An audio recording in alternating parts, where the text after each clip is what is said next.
Hey guys, welcome back to the Weekend Builder. For this weekend project, I'm making this mallet. Let's get started. I had some leftover walnut from a recent project, so that's what I used for my mallet. When you're choosing wood, make sure it's a hardwood because a softer wood is not going to hold up well in the long term. You're going to need 3 pieces of wood to glue together to make the mallet head. The ideal mallet is about 2.5 to 3 inches wide, 3 or so inches tall, and 5 to 6 inches long. I cut 4 pieces so that I could find the best fit. Next, I found the center of both my handle and mallet head. Then, after making sure that the handle is square to the head, I marked a line on either side of the handle to describe the section that needs to be cut out. Once your pieces are cut, you're ready for glue up. When gluing up something that requires a snug fit, it's best to use the actual piece as a spacer, so once I applied glue to the mallet, I placed the handle in its position before clamping it totally.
With the glue clamped and drying, I moved on to the handle, which needed a tenon cut out of one end. Using the walnut to mark the cut meant I could cut it to the exact width I needed it to be. Once I scribed the lines, I cut the tenon with the table saw, making sure to stop just before the saw blade touched the bottom of the tenon. I then finished the cuts with a flush cut saw. Once the tenon was cut, I cleaned it up with a chisel and moved on to shaping the handle.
If I had a bandsaw, this would have been a breeze. Instead, what I had to do was make a series of cuts by hand and chisel out the pieces.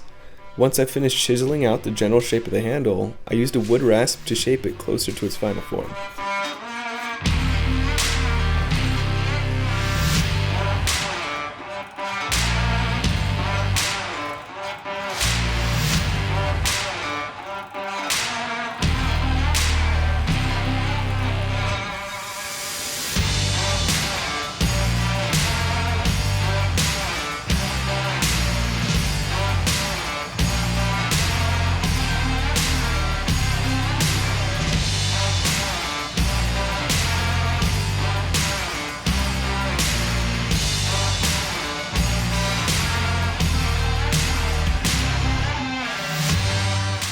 I drilled a relief hole in the bottom of the tenon to stop it from cracking down the handle and then sawed down to it. This slot is where I will insert the wedge during assembly.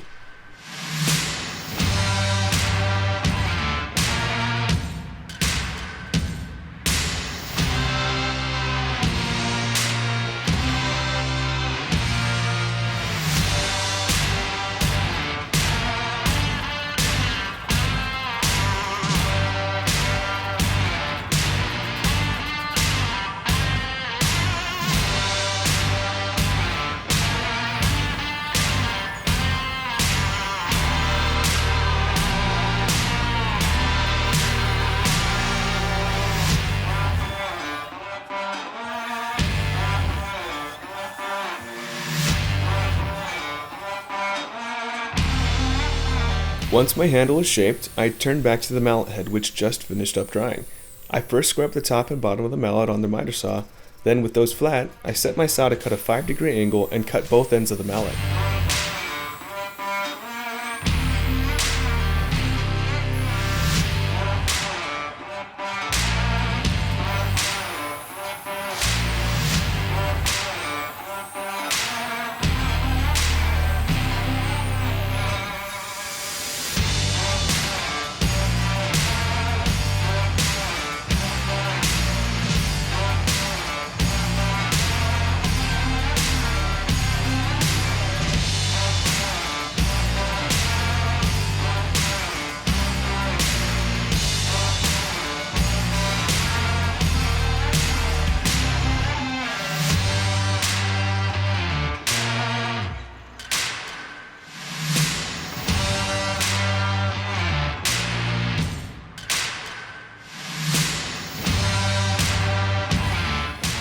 After chamfering the edges with a file, I sand the mallet and handle to 220 grit.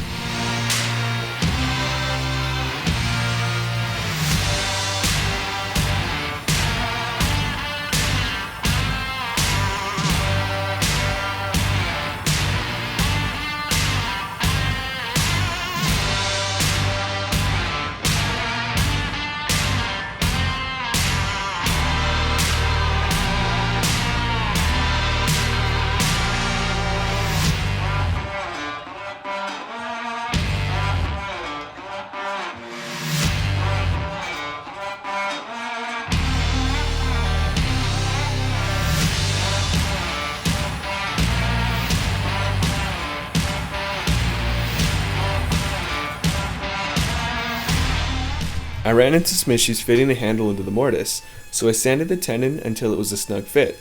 Looking back, I really should have used a file because the sander removed material too fast and unevenly, so I had to come back with a file and square up the shoulders.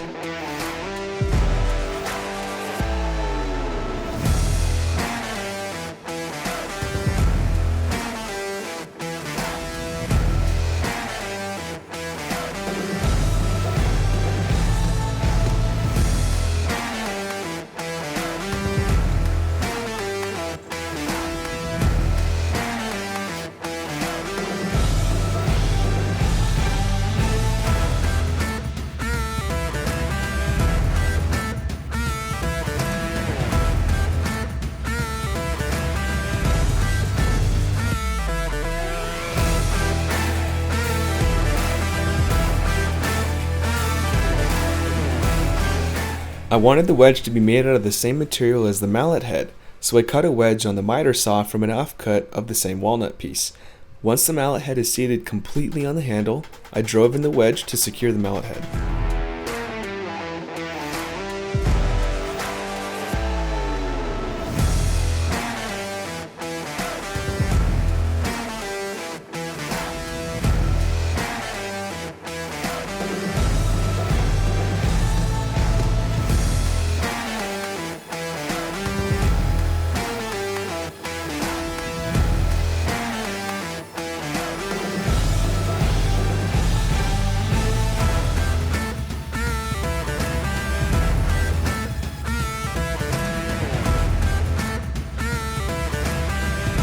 The mallet was starting to look really good now and I was getting pretty excited.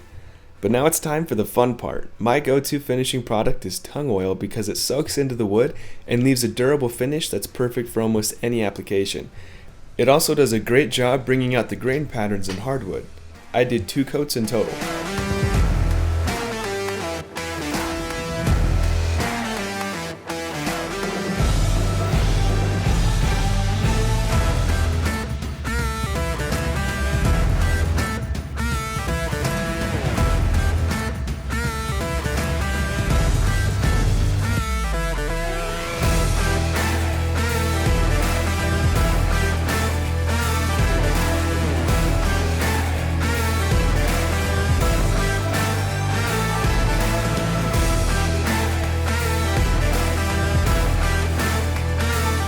So that's it for this one. If you liked how this turned out, please like and subscribe, and I'll catch you in the next one.